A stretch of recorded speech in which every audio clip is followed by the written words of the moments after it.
good, everybody? This is Ace of All Trades here with the game Illuminaughty. We are back for another Triple Threat Sports podcast. I got my co-host with me. To the left, say what's up, Siggy. What up, what up? And to my right, UTX JG to Don. Say what up. Hey, yo.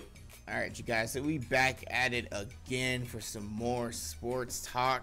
It's been a little bit over a week and everything like that. There's been a lot of things have gone on. We'll talk about UFC a little bit later, but I want to go ahead and just get this stuff out of the way. I wanted to start with something positive. And yes, we mention this guy probably every single sports podcast, and probably will continue to mention him until things change. But Colin Kaepernick ended up being on the cover of GQ, and he got they gave him the Citizen of the Year award, which is well deserving. You know, him standing for what he believes in, you know, kneeling for the police brutality of men and women of color, and everything that he's been through this far, everything that he's doing for charities, reaching out to the communities and everything. Definitely well deserved. Siggy, I saw you were tweeting about this earlier. What were your thoughts about it with Colin Kaepernick? Name GQ Citizen of the Year last year. Good point. This is a joke. I mean, come on, man. But I also will say though, I'm not an avid reader of GQ, so I know people that actually read GQ would care. All right, how many people read GQ? Because they got smoked in their profits. They laid off like I forgot how many people recently. This is a publicity stunt. But wasn't the Times going to do something similar to this though? Because I know I read the Times. I know for a fact that we would have known if they would have given this award. I was joking about that. I was joking about that when I tweeted that Time magazine is mad at them for taking that. Right. I figured you were. Because that sounds like something they would do to generate. This is what GQ's doing. They know that it's going to cause a reaction. They know that he's a lightning rod. So either you're going to have a bunch of people who hate this and they're going to buy it or burn it, or they're going to have people talk about it, like obviously it happened today on Twitter, or people are going to love it and now all of a sudden they want to buy GQ because of it, right? So in the end, it just is a big marketing play. Hey, I'm not mad at them for it.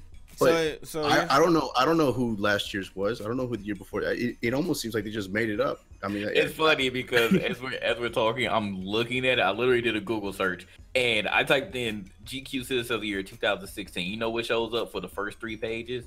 Everything about Colin Kaepernick, bro. There you go. So this is the first time they did it. So they just made it up just so that way. I mean, that's like making up. We need to just have GI, Person of the Year is Ace of All Trades. Congratulations, Ace.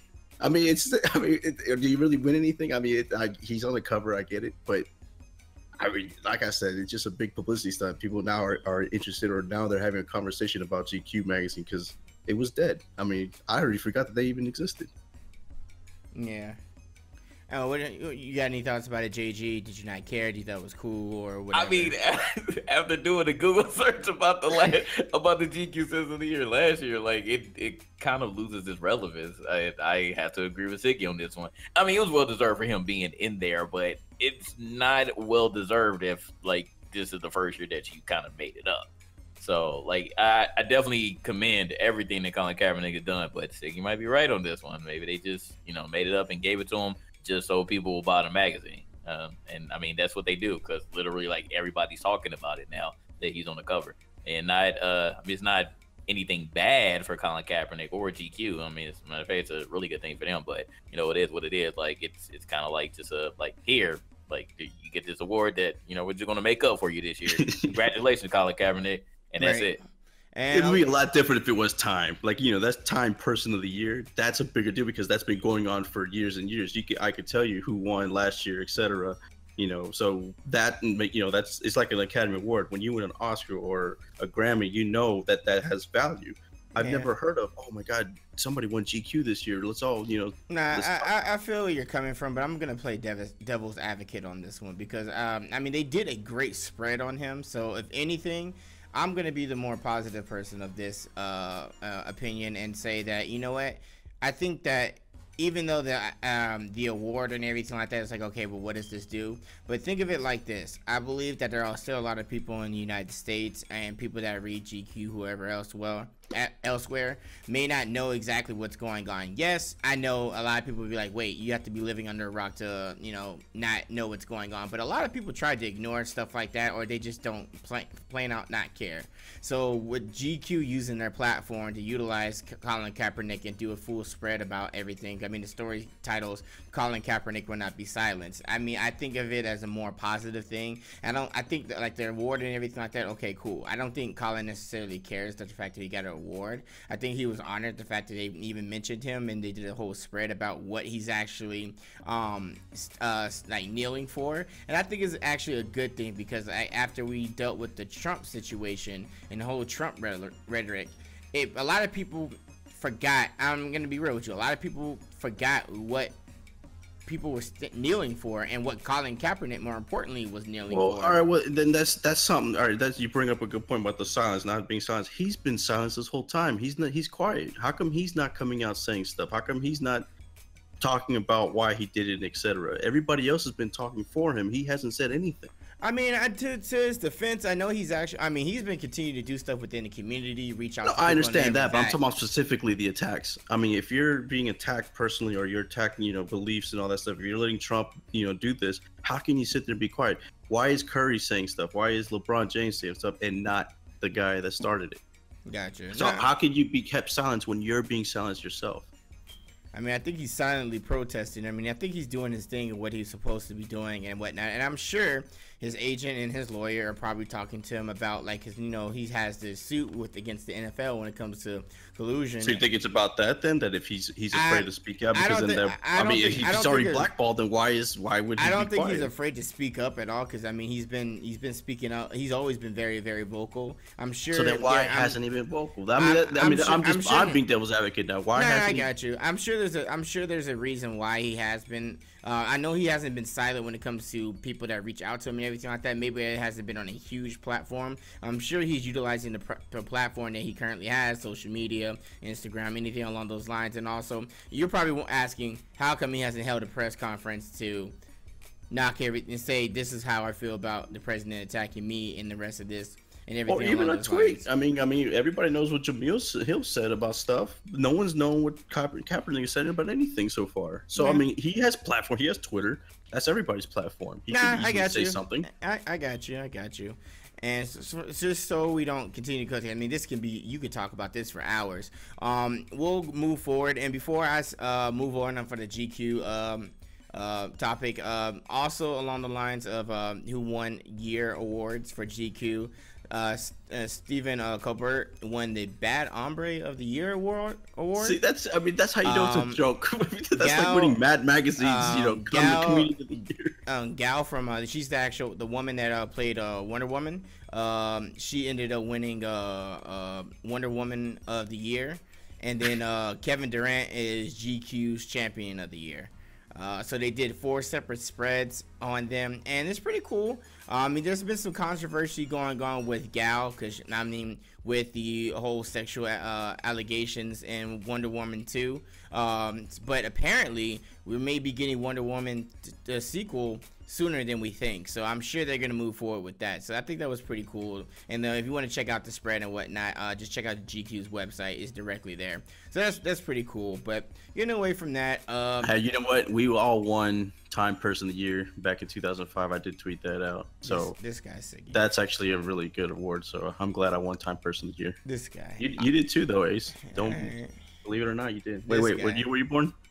This guy. Anyways, so next topic, we got Ezekiel Elliott. Yes, folks, we are continuing to talk about him, but clearly the Dallas Cowboys are suffering. We see that. It was pretty bad. Oh, come on, man! Did you watch the game? It had nothing to do with Ezekiel Elliott. He would have not gotten a yard because of what's his face couldn't block the left tackle. Man. I mean, they're hurting still, regardless. But I was actually just gonna say too. Apparently, Ezekiel Elliott is training outside the U.S. during his suspension. I thought it was kind of interesting. He was like there's an article on ESPN, and it's talking about him training. Apparently he's outside the U.S. for his training while everything else goes on. He's serving his suspension out there, but as long as he doesn't get in trouble or whatnot, I mean, that's cool. He needs to be careful with that, because that opens up to a lot of questions. I'm pretty sure as soon as he gets back, he's gonna have weekly drug tests. Yep. What are you doing out there? What have you been doing? Why were you out there? Why didn't you stay in Texas or somewhere else within the United States? I mean, he's a grown man. He can do whatever he wants. But I understand that. But during the season, you shouldn't be outside that. Like, I know some players are like that. That if they're not playing that week or whatever like that, they might go back to their hometown. They might go and participate during their high schools or whatnot. Like, I mean, when who was it? I can't think of his name. A perfect example. Wait. Marshawn Lynch, when he was suspended for that one game because he touched the ref or whatever. You know what he did? He went back to his old high school to go practice with them. And I thought that was probably one of the dopest things you can do. You're giving back to your community. You're talking to the young children, everything like that, giving them motivation, as well as trying to keep yourself in shape and whatnot. I ain't mad for it.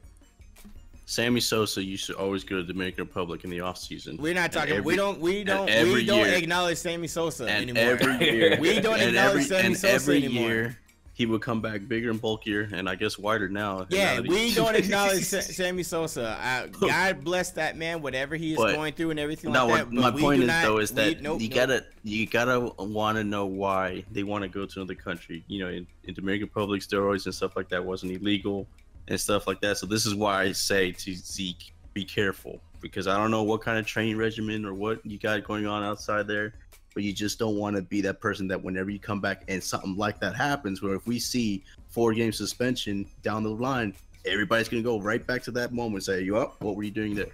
Yeah, you're right. JG, your thoughts? I mean, like we've been saying on previous podcasts, it took long enough for him to fight this just to get suspended. Like, you still serving this as a game. So, like, what was literally the point? Because you stirred up controversy the entire first half of the season, and now you finally still have to serve this as game. So, he does have a court date. In the 4th week. It's still not done. But it could have already been done if you would have served it. Yeah, he actually won't be seeing his team until December 18th, which is a month and 5 days away. And by the way, it was Chaz Green that sucked for the Cowboys. Chaz Green. Okay. Well, like we were saying, in previous podcasts, we understand like why he fought it. Because if you truly felt like you didn't do it, I totally understand your decision to fight it. But with everything that's going on, man, like, it was just inevitable at this point for you to end up serving the suspension. They weren't gonna let you get away. If they didn't let Tom Brady get away, you should have just cut the deal. If they didn't let Tom Brady get away last year, they definitely weren't gonna let your black ass get away. Hell no. And I had to agree with Ace. I mean, minus the O-line, Dak, he looked lost out there, man. Yeah, man. You can't. You're not gonna. Whenever you have to run for your life, how many sacks was there? 9, 7? What was it? Oh, it was bad. It was 6 sacks by one person alone. Yeah. So what I'm saying is that you're not gonna be able to do anything when that happens. When you have no left tackle, I mean, the whole offense goes to crap because that's the most important player. Yeah, you don't have a left tackle, but also if you can't get a running game established, then they know what you're going to do, and that's what they could not do that game. And because there was no time, he was running for his life. Literally every play. Yep. So it was real tough for Dak out there, man, and the entire Cowboys team. So like, whenever they get their guy back, better. There would be a different team whenever they get their real tackle back. Yeah. I agree. And then they lost Sean Lee again, too, on defense. I'm like, just goddamn Cowboys. Like, man, I feel so sorry for y'all, but they still hold their own destiny, surprisingly. So we'll see what happens. See what happens these last games. But hopefully Tyron Smith is back next week. Because I want to see what the team looks like whenever they actually have a line that's actually what they are used to. Yeah, because you go from an O-line that's godlike to... Yeah. Right. So let's just go ahead and briefly mention this real quick. And Siggy made a good point when we talked about this off from recording. So Aaron Hernandez has been back in the news. Apparently, now this is something that has already been discussed before, but his CT scan results it was to the point of where doctors have suffered. He suffered the most severe case of chronic traumatic ever. Like when it comes to CTE, like it's the worst, most severe case ever, especially for a 27-year-old.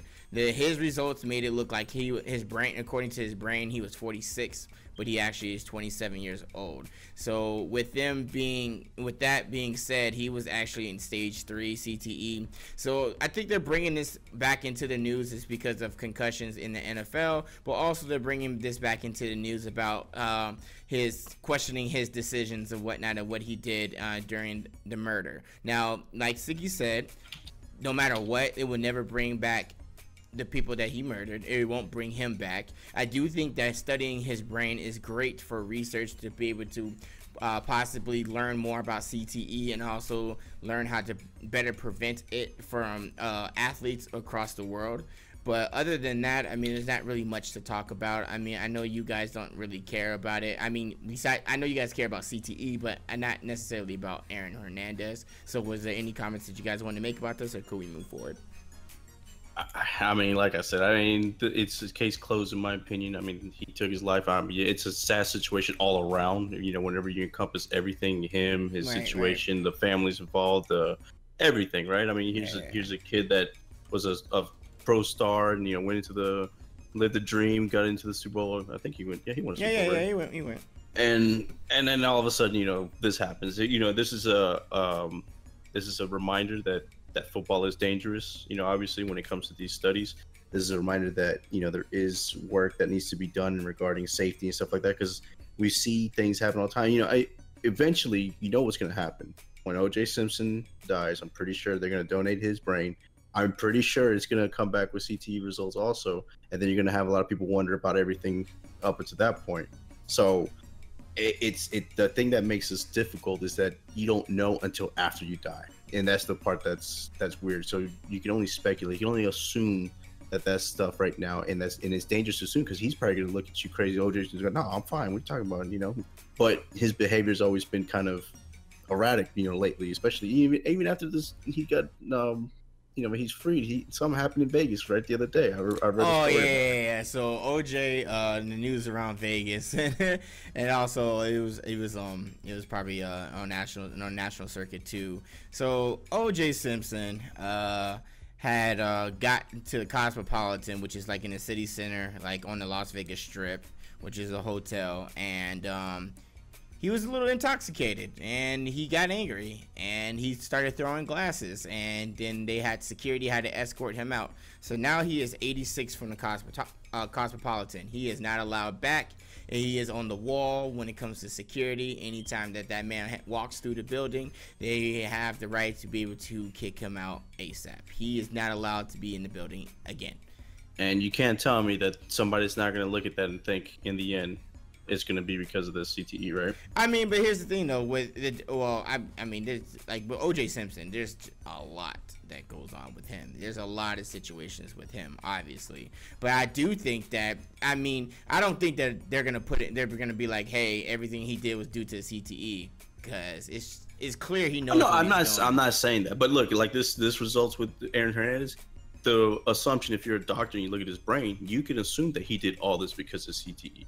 Right. Yeah. It's going to be easy to blame it on that. It is going to be easy to blame it on that. And I mean, I guess that's double-edged sword about it, is you don't know until the results are in. But if we find out down the road, let's say 10, 15 years, whatever, that O.J. Simpson's CTE results come back and it was positive, everybody is going to look at it and be like, I would think so, because I mean, people are already questioning this stuff. Right. But OJ needs to just stay his ass out of a bar anyway. Stop fucking up my city, OJ. Please go somewhere else. Nobody cares. Like, leave. Like, I'm actually very shocked that I haven't ran and saw OJ at one of my properties. Take that shit somewhere else. Keep messing up MGM stuff. Don't bring it to though, man. I mean, this is why it's so dangerous, CTE, because he might really be screaming for help in the inside, and he just doesn't know how to project that, or you know, a lot of them don't know what to do. Yeah, that's true. I mean, this man is acting like he's a young kid again. I'm not knocking him for it. I mean, he's been in jail for so long, but it's like, don't do anything to get yourself back into trouble, man. Like, come on, man. Like, did you ever listen? Oh my God, it's ridiculous. But like OJ got out of jail and immediately when they got him some females. Yeah, man. The juice was on the loose again. Yeah. I'm sitting here like, oh my God, this man,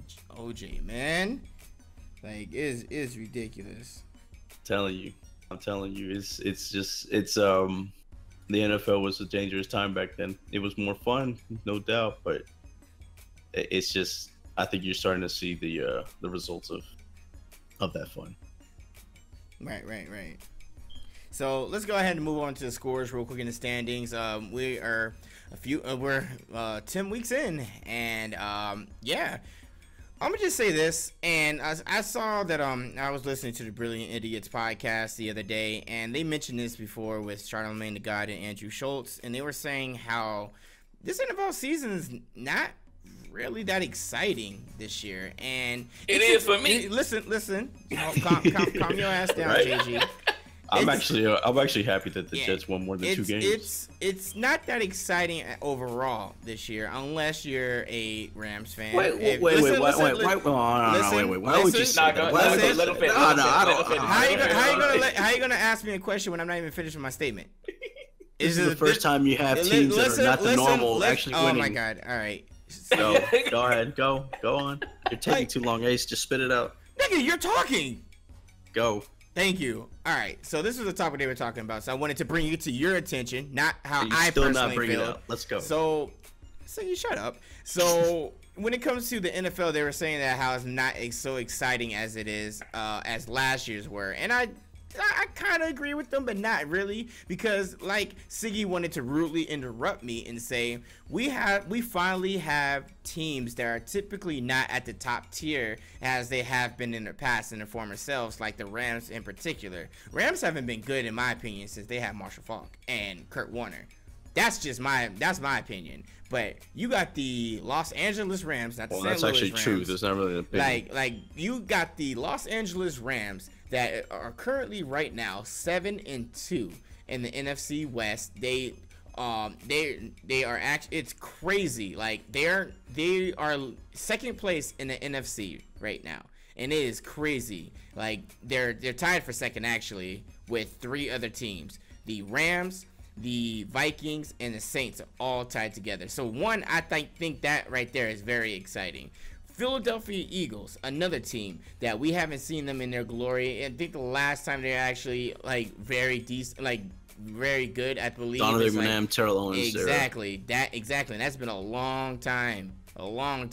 So I personally thought that was like, the NFL is definitely exciting. But then I see what they were talking about, because throughout the NFL, and you know, no one cares about the Patriots because it's the typical thing. It's the same thing. And one thing else I will say is the Kansas City Chiefs. The Chiefs have been doing very well. So that's another team that's like, we're seeing them do very well. But I see what they were talking about because of the injuries. And we lost another big name person. And we talked about this in the last podcast where it was There's always been injuries. But it's happening to bigger names this year. No, last year, I'm telling you, everybody says the same thing every year. Last year was bigger names. All right, then tell me who got injured last year that was like that was a pretty big name. Jamal Charles, that was a big name. Anyone else? DeMarco Murray, right? I think no, he was playing. He was playing. Was he playing? Yeah, he was playing because Derrick Henry weren't running that backfield by himself last year. So that's what I was saying. Like they were saying, like how like it's no, that. I know there's been a lot of that. I know there's been a lot. But a lot of bigger names. Because I know that in fantasy football, I'm always looking at these things. So right, it's just a lot of people getting hurt a lot. It's getting to the point is where, all right, so what's going on with training regiments and everything along those lines? And I can understand where they were coming from, but Richard Sherman is hurt, and that's gonna be a blow to the Seattle Seahawks defense, because I honestly believe that Richard Sherman is definitely going into the Hall of Fame for sure. He is definitely an amazing corner. He plays very well. He is a pinnacle of what you want to play as a defensive back, and he's perfect for a defense. So for him to go out, like, it's kind of sad to see. And you know what? They were playing, so the Seattle Seahawks and the Cardinals were playing. I actually think that's a dope matchup. Richard Sherman and Larry Fitzgerald. I always thought that was always a dope matchup because they both get theirs. Like, you're not going to deny Larry Fitzgerald all the time. The man can ball. Like, and that's another guy I think deserves a hey, real quick, I'm gonna interrupt. Go ahead. Real fast. Here's the big injuries. It's funny. There's actually a list. I know it is. I know what I was talking about. Derek Carr. Right. Derek Carr. Marcus Mariota. Who got hurt again. all these people: Mike Pouncey, Earl Thomas, Rob Gronkowski, Jay Cutler. Not that anybody cares about Cutler, but he got hurt. Jamal Charles, C.J. Anderson, Eddie Lacy, Decker, and pretty much all your Chargers got hurt last year. J.J. Watt, again, this was happening again, but he was out last year also. Kevin White, after they made that big deal with thinking he was going to be the hot shit in Chicago. Adrian Peterson, how do we forget that? Right. I'm just saying. So there's a lot of people. So, and those were big stars back then. RG3 was. We're not going to talk about RG3. Keenan Allen. That's your biggest Charger right there. You got so many people right now that are on injury reserve that are injured right now. Bridgewater. Tony Romo. You're over 50 plus people when it comes to injuries. But I'm just saying there's always injuries every year. So I just gave you the big names that were there last year. Now, so basically, we can just chalk it up to Charlemagne and I'm also some haters then, because the Cowboys aren't winning. How about that? Because I know that Charlemagne is a huge Cowboys fan. He's just a hater, bro. Like, you just gotta chalk that up to their haters. That's my opinion on what they're saying. Because I don't think that this year is boring at all. I don't think this year is boring at all. Yeah, just because the teams that you expect to go every year are not doing as well does not mean that this year is boring. I think that this year is actually very, very exciting. Even if my Rams were like losing, I think that this year is pretty exciting. I do feel like you're a little biased because your Rams are like, But what did I just say though? I said even if my Rams are losing, I still think that this year is pretty exciting. The thing about this year in the NFL is that every team has a chance of winning, except for the Niners and the Browns. But everybody else has at least 3 wins, and you don't usually see that. So that's at this point. That's so true. So everybody's within a few games of being in first place. Yeah, that's crazy. So one game that I was like, well, what's going on with the Browns? Are they gonna win a game this season or no? No. Okay. Their best chance was probably the Vikings, and that they didn't blew happen. it once again. They blew it to the Lions. They blew it against the Lions. Kaiser actually did. He was doing okay. He was doing okay. Right.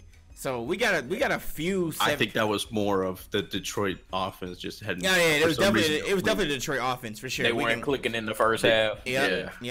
So we got a lot of top tier teams. So in the AFC East, you got the Patriots, which are 7-2. AFC West, you got the Chargers. I wish you got the Chiefs winning the pack, leading the pack so far at 6-3. AFC North, you got the Steelers that are 7-2. You got and in the AFC South, there's a battle between the Jaguars and the Titans. They're both 6-3 right now. Then you go to the National Football Conference. You got the Eagles, which are 8-1. They're 3 games ahead of the Cowboys right now. So they're sustaining that lead. And then you got the Giants down below with 1-8. Jesus Christ.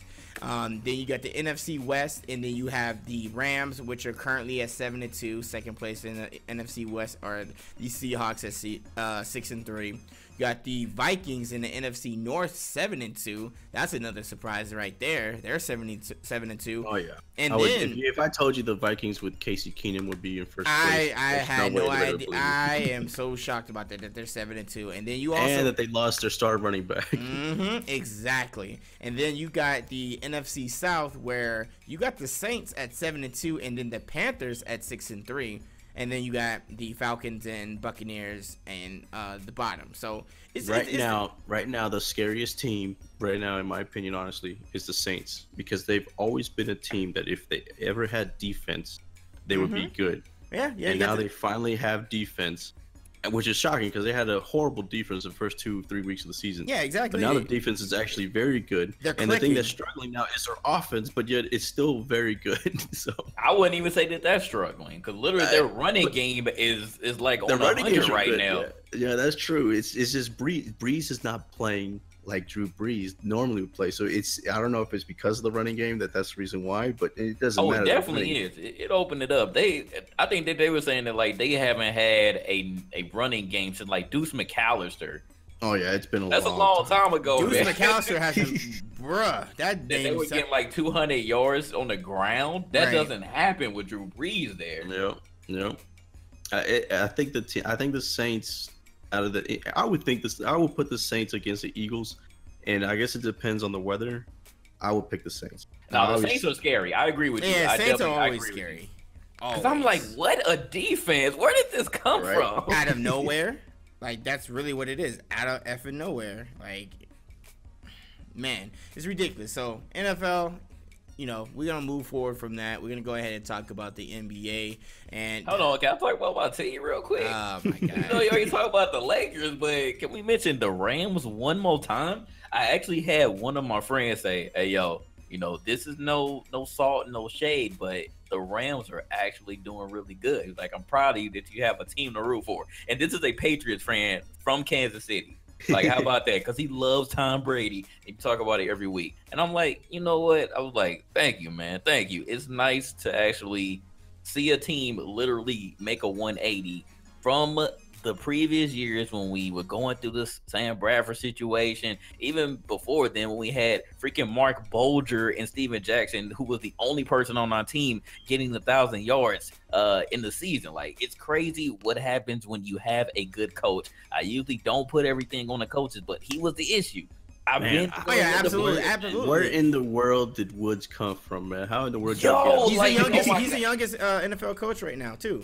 And how is Robert Woods our number one? Like, he's like our legit number one wideout right now over Sammy Watkins, and both of them came from Buffalo. How did Buffalo bless us like this? Because Buffalo's stupid. That's ridiculous, man. Thank you, Buffalo. Like, we Rams send a care package or something. But the Rams are gonna get tested. So in the next 2 weeks, I'm scared. Yeah, I'm scared, man. I'm legit scared. They got the Vikings. Yep, they got the Vikings. Oh no, they'll beat the Vikings. No. The only thing I'm not worried about is we literally gave them Case Keenum, so we know how to play him. We gonna fuck Case Keenum up. I'm not even bullshit. We gonna fuck him up. But I'm really scared about the Eagles. The Eagles. Yeah, y'all got the Vikings coming up, and then you got the Saints. Yeah, I know. I don't give respect to the Vikings. They are playing really well, but I still don't trust that team. I just don't know what it is. I don't trust the team. But man, like whoever had Case Keenum on a fantasy, boy, you picked good. You picked good yesterday. I would have never expected that, man. Brandon, you forgot to put that on the notes. Ace Bridgewater is back. And Bridgewater is back and a backup. He's back.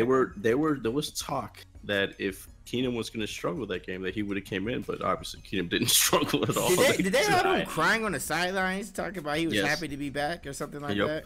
Yeah, he was tears of joy. I don't blame him, man. Everybody thought that it was a career ending because a lot of people don't know if the Zach Miller thing. Did you hear about that this year, where his he almost lost his leg? Like that actually happened to Bridgewater also.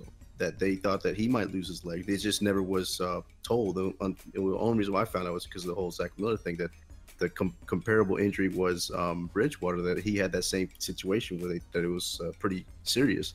So for him to come back, it's only been a year and a half or a year, and that was just more of man, he did it, against all odds kind of thing. Because there could have been a chance that he might not have been able to play football again. So I would have cried also. Yeah, that's a blessing for sure. Can never say that. But yeah, the Rams are up for a test. I know the Rams have been doing exceptionally well. I'm not hating JG. Yes, they are the team of LA for sure. The Chargers ain't shit. They ain't doing shit, and they probably ain't gonna do shit for the rest of the year. I'm just gonna go ahead and just chalk it up to that. Y'all lost to the freaking Jaguars. Yeah, man. What happened? Bruh, niggas don't know how to tackle. That's what happened. But that's neither here or there. If the Rams can beat the Vikings, Saints, and the Eagles, they're the real team. They're real. They're the real team if they beat those three teams. Well, I think they're a legit team. Oh, they're a legit team for sure. But I'm saying, like, if they beat those three teams, I think they're going Super Bowl. To be honest with you, I'll call it because obviously because that's the three they got to play against. Because they bet not lose to the 49ers. They damn sure ain't gonna lose to the Titans. And the Seahawks are mishap, but with the offensive weapons and how the offense is right now with the Rams, that's always our harder division game. Like, it doesn't matter who's injured, who is not. Where are y'all playing at? Because that matters. We're gonna be in Seattle. Yep. Never mind. Y'all might lose that because I don't know because the Rams, even when they were bad, always beat Seattle on the road. So. Yeah, but the 12th man though, it's different atmosphere. It's just always a low scoring game. Like, that's what's always gonna happen. It's gonna be a defensive battle. Russell Wilson's gonna try to get away. He's gonna throw some miraculous passes. The one thing that they don't have is a running game. But like I said, we gotta show out. Like, Jared Goff cannot do what he did. This is what's great about the Rams is that everybody knew You just stacked the line and stopped Gurley, and that was it. Now they can't do that. You got to respect, Goff, and you got to respect Woods. And if you don't respect Woods, you got Watkins out, open on the outside, or you got Higbee, on the inside, or down low. The Rams actually are a legit team. I actually think if I'm ranking the NFC right now, I have 1 New Orleans, 2 Eagles, 3 Rams, but they all could beat each other. So it's gonna be exciting to play. So I don't know what Charlamagne was talking about. The NFL is actually really good. Yeah, so we'll see. So let's go ahead and talk about the NBA. There's actually a few games going on right now. Looks like the Timberwolves ended up beating the Jazz 109-98. Lakers ended up beating the Suns 100-93. You still got the Nuggets and Trailblazers game going on right now. Right, I was gonna say that's not much. You got the Nuggets and Trailblazers going on right now. You got the 76ers and the Clippers at halftime, and then you got the Magic and the Warriors going at it right now. But let's just go ahead and talk about it. Everybody's been bringing this up, and I'm actually getting quite annoyed with it myself. Yes, Lonzo Ball is the youngest player ever to actually have a triple-double. But these niggas on Twitter are acting like he is like the second coming of Jesus, and like he is Magic Johnson of this era. But it's only been 20 games or what? Not even 20 games or whatever. It's only been like 20 days since almost a month since the season's been in, and I will continue to say that you can't say that Lonzo Ball is a bust yet. You have to give him time, but at the same time, I'm not gonna sit there and act like this man is like Magic. He's not Magic Johnson. He isn't. I think he's going to be a great player. I think he's going to develop, and he needs time. He's definitely young, and his age shows. One thing about Lonzo Ball that I like, he's going to get his assist, and he's going to do that. He's going to get his assists. He's going to get his rebounds. That's going to happen. When it comes to points, he's inconsistent. He's always been inconsistent. Even at UCLA, he wouldn't put up big numbers like that all the time. He would get on the boards, and he would do his assists. That's one thing that he will continue to do. So he will be a threat there. And I mean, I think I saw an article that they were comparing him to they were saying that he's performing like how Jason Kidd was performing his first year. So I don't think that Lonzo Ball is a bust. I do think that people need to calm down. And I'm not just saying people. I'm saying the Laker fans. That's not including us level-headed Laker fans. I just think there's such thing. Yeah, yes, there is. Y'all gotta chill.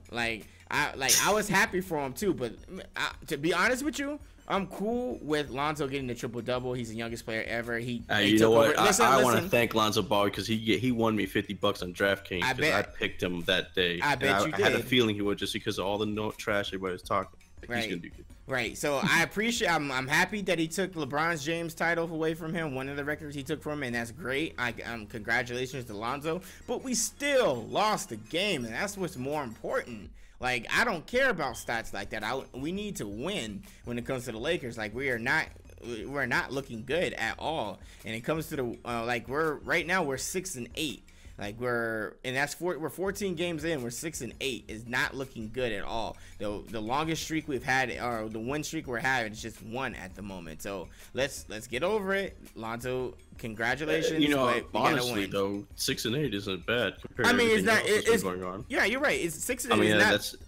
That's what Cleveland is, right? Oh no, they're 7-7. No, 6-8 is not bad, but it's just like at the end of the day, like I'm happy for the guy. I think that's great, but let's focus on wins. Like they're making it seem like just because he got this triple-double, like he's solidified. He's amazing. He's just this amazing established player. No, he needs to establish himself now. Like I said on Twitter, it was Laker fans more. I'm actually going to be defending you, Laker fans. It was more of a sigh of relief that see, I told you it can happen, because it's been 13 games and he's been doing nothing, right? So that's the reason why. I don't think there was any doubt that he wasn't going to be able to achieve it. I mean, he came close like his second game of the season. Like, no, I know. No, don't get me wrong. Look, in the end, with all these comparisons, with your Magic Johnson, Jason Kidd, etc., blah blah blah, whatever. It's all because everybody knows it's because of the hype that's been surrounding him, right?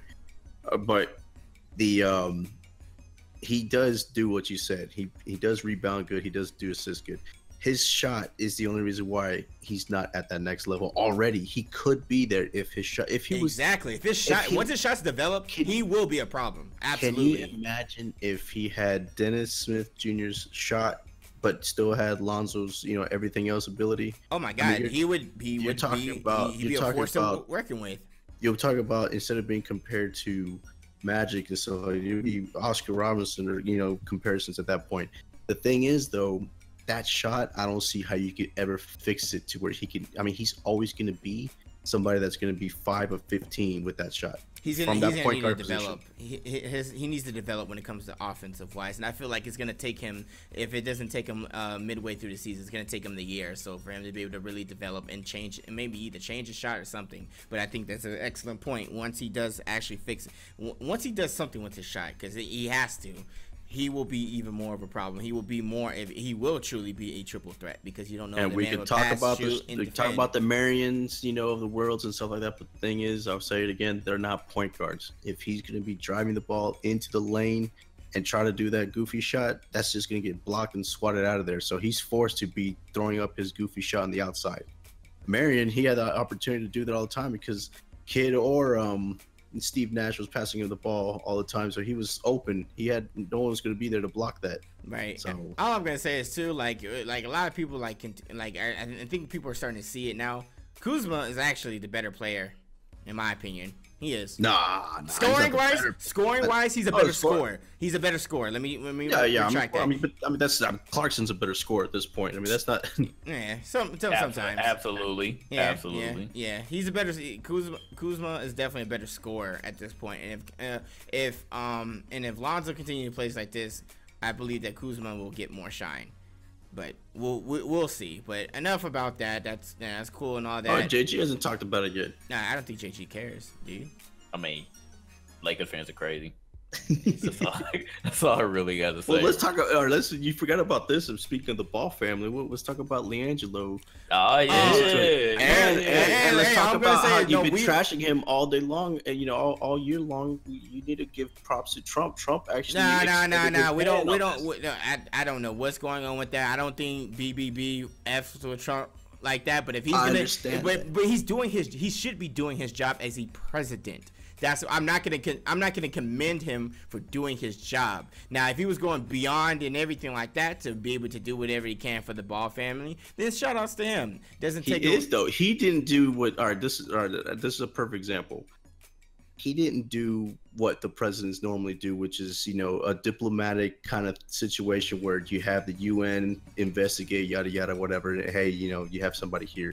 That would be for somebody of importance that's either kidnapped, reporters and stuff like that. This is a completely different situation. He actually went to the Chinese president to basically say, hey, bring our kids back. Fuck this shit. So, I mean, that is not something the presidents normally do. So, I mean, that should be a story, but it was buried under the rug. I mean, nobody talked about that at all. I didn't see a trend at all. People were talking about it. It's just that was that was going on. But I think that's cool. Oh, come on, man. But like I said, though, the whole situation with the stealing and everything along those lines. Why are you putting yourself in that situation? I think it was a wrong time, wrong place until we actually find out what exactly is going on. Because I don't think we still know what exactly, if there's any footage or anything like that. But I don't know. Like I just think like it's unfortunate. It looks bad on UCLA. It looks bad on the UCLA student athletes and everything along those lines. And it looks bad on the Ball family. It does.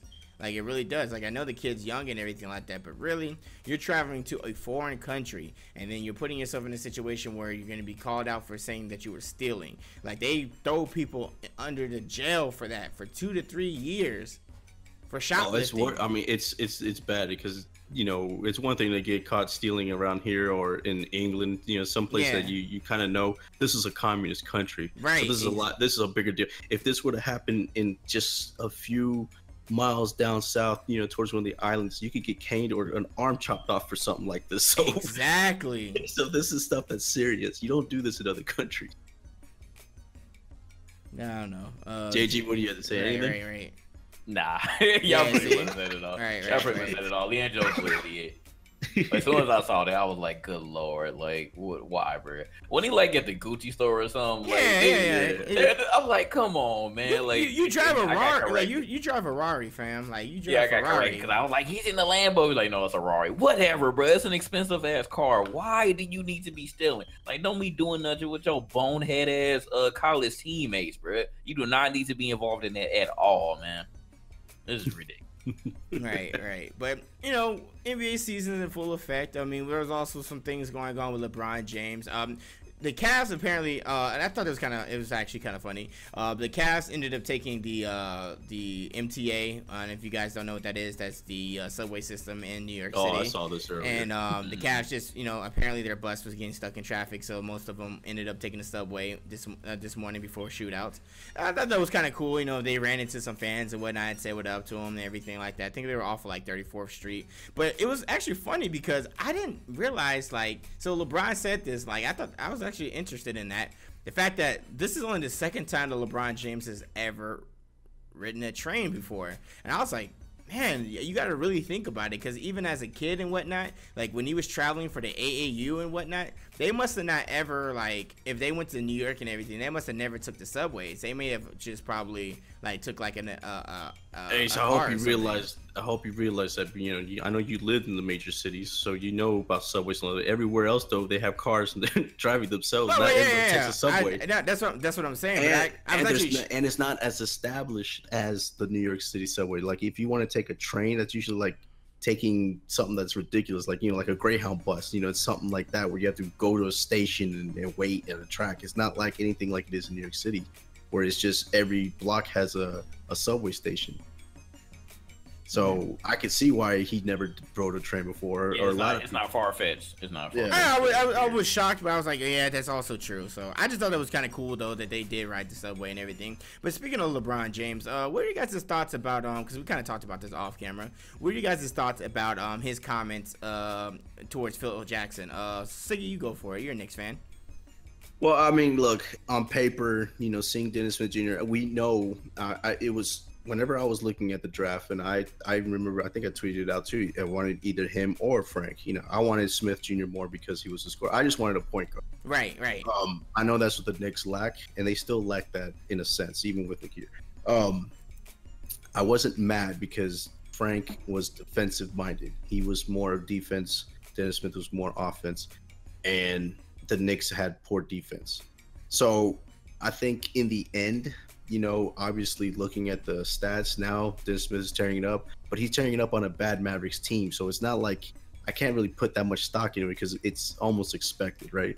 If your team is 2-11, there's no point in playing your major stars. You might as well let all the rookies go for it. These Knicks, however, this year, which is shocking, and I'm glad, I'm happy for it, the Knicks are actually looking good. So Frank brings a defensive mind to a defensive-oriented team now. Obviously, they played defense in the fourth quarter, though. They just gave it 43. But the Knicks looked really good against the Cavs today, all the way up until the fourth quarter. And he had 6 steals himself in this game. He doesn't have the points. He only has 7. But 6 steals in the game is pretty good. So I think he's going to develop. Obviously, he has a good shot whenever he does take it. But he doesn't. He's always a pass-oriented guy first. He's not a starter.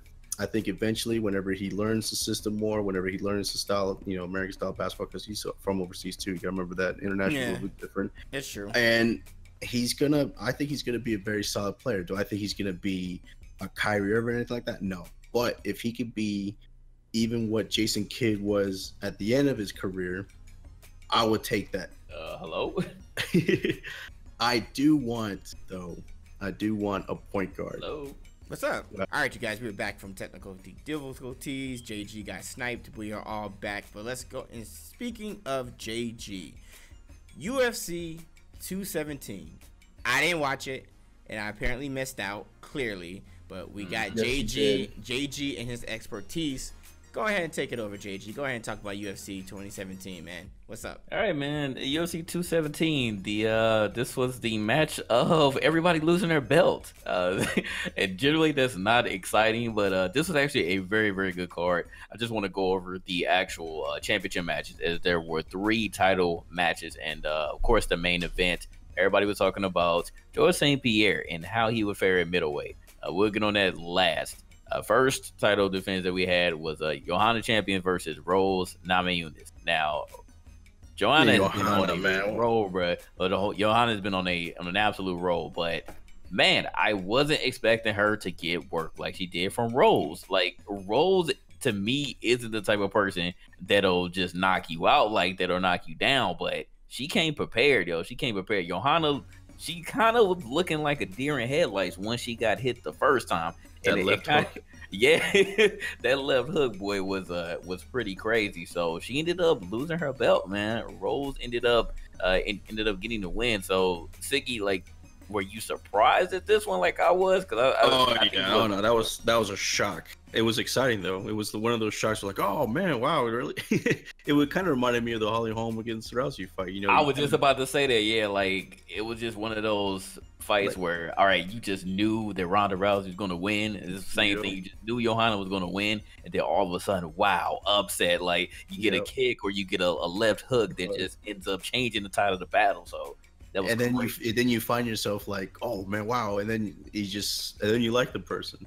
How long it's gonna last is just like Holly Holm, we don't know, but yeah, but it's once again like literally every single person who has held the title at least defended it like twice or has had the title for years. Like all of them are going out, man. Like I thought that Johanna was going to keep it for a little bit longer, but even she can get touched. So we literally only have Demetrius Johnson left.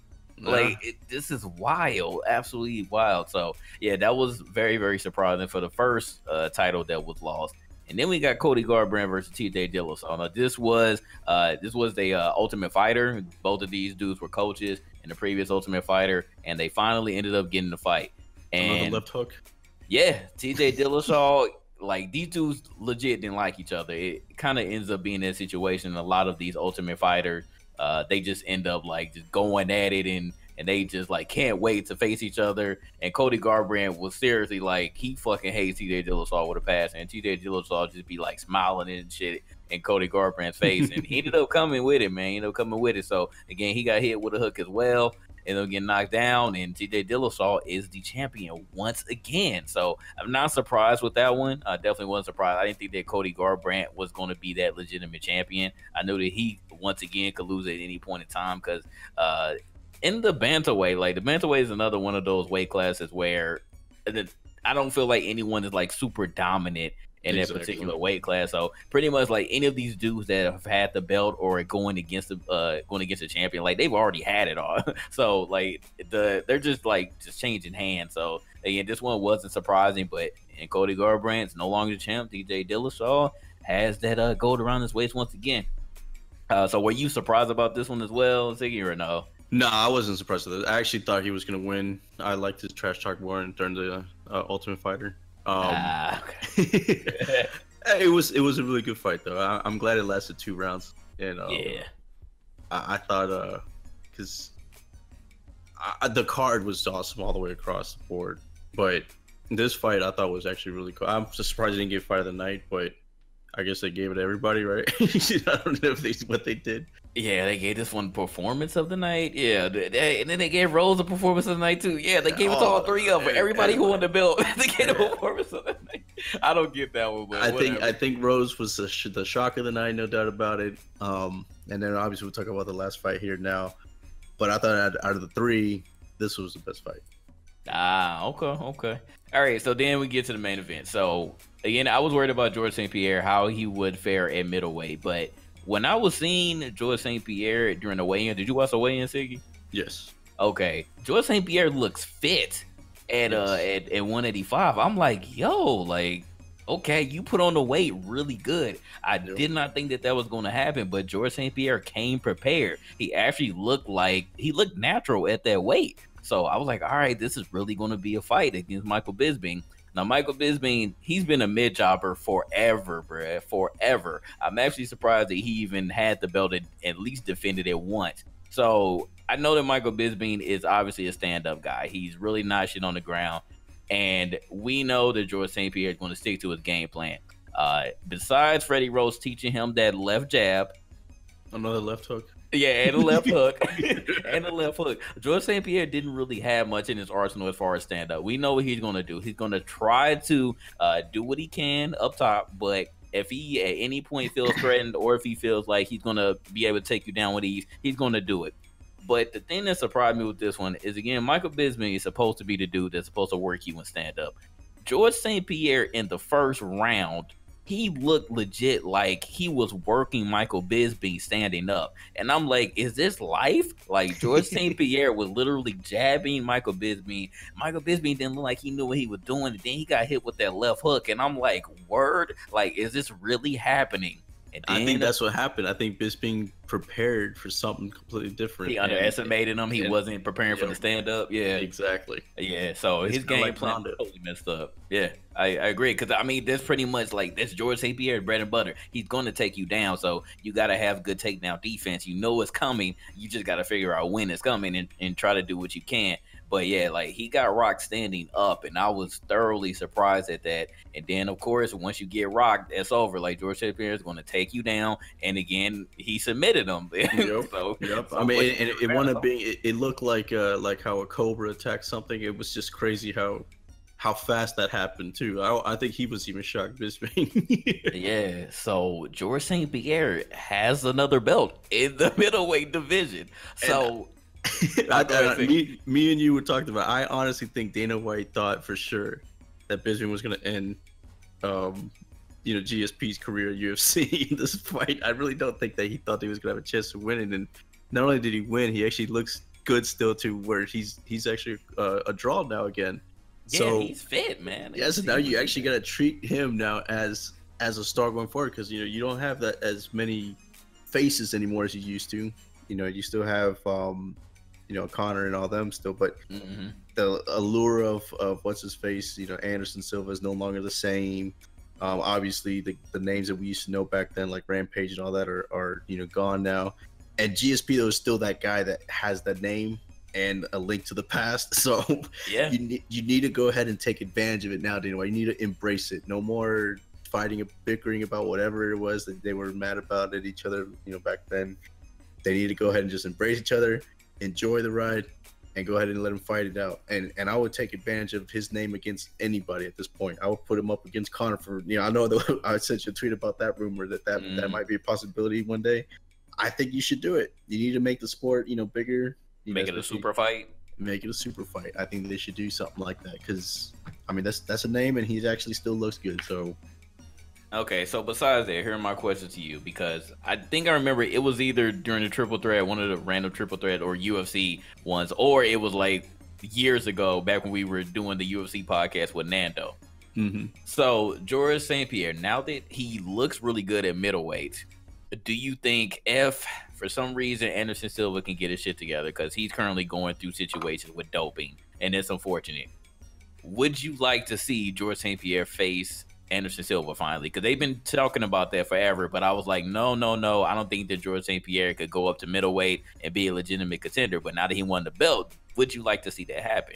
Yeah, and that's the funny thing. Out of everybody, we thought GSP wouldn't be able to come up to it, and it was always that. It was always the excuses, see, because I think even he doubted it, and all of a sudden now he looks like a natural. He should have been there the whole time.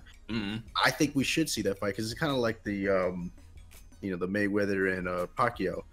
It's just an unanswered question. It doesn't matter how old they are or if they're legit or not. We just wanted to see it happen at that point. It's like, damn, we've been talking about it for years. Let him fight.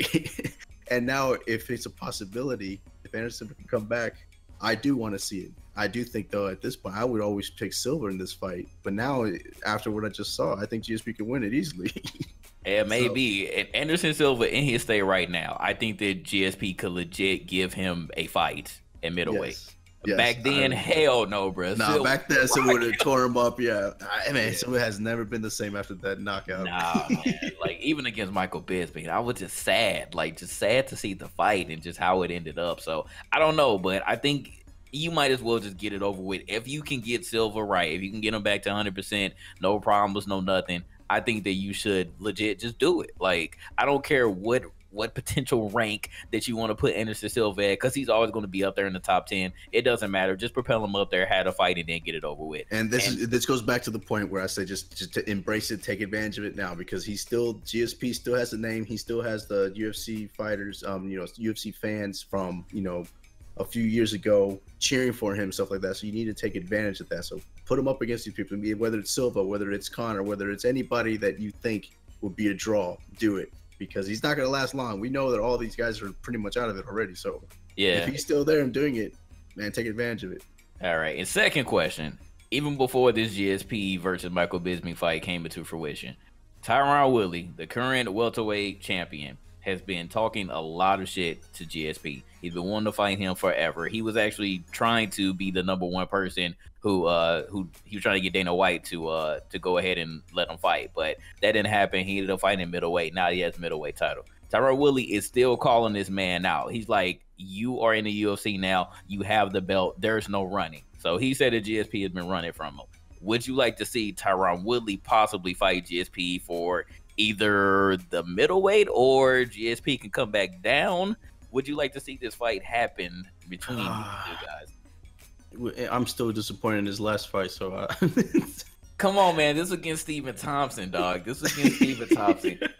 And I was arguing with people too, because people were saying that Tyron Woodley was boring as hell. I'm like, okay, if you... It was funny because GSP was boring too. So exactly. I'm like, have y'all watched GSP fight? Seriously, if you watch them fight, you know that he sticks to the script. It's not going to be any different. So, like, don't try to give me that Tyron Woodley is boring crap. It was only against Stephen Thompson that Tyron Woodley has been boring. And I agree with that. I was like, yo, like, you should have did a little bit more, but he stuck to his game plan, and that was that. Yeah. I don't think that Tyron Woodley is overall a boring fighter, though. I think that Tyron Woodley has a dominant stand-up, and I would legit like to see GSP try to take Tyron Woodley down, because his defense, his takedown defense is amazing. So I would actually like to see it, but I think that my dilemma is what weight class would they fight in. I know that Tyron Woodley could easily go up, but I would actually like to see GSP come down and try to fight him for the welterweight. I'm worried about I'm more worried about the fight being boring though. I would like to see it the same, possibly. He would treat him the same as Stephen Thompson, because they both got... Yeah, and on top of that, GSP would be more inclined, I would think, to try to stick to his game plan this time too. So I would think that it will be like a unmovable force versus a movable object, whatever that phrase goes.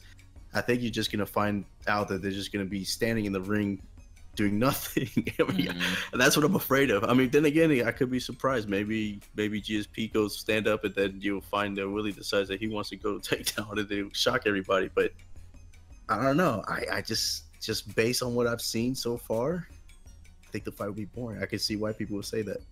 Okay, so overall, I think I'll be leaning more towards Silva. I think I would like to finally see Silva versus GSP at middleweight. Make it happen anyway. If the rumor is true about Conor, would you like to see that? Because at least you know that's not going to be boring. Yeah, it's not going to be boring. You know what? I've been ragging on Conor for forever. I think I would actually like to see that too.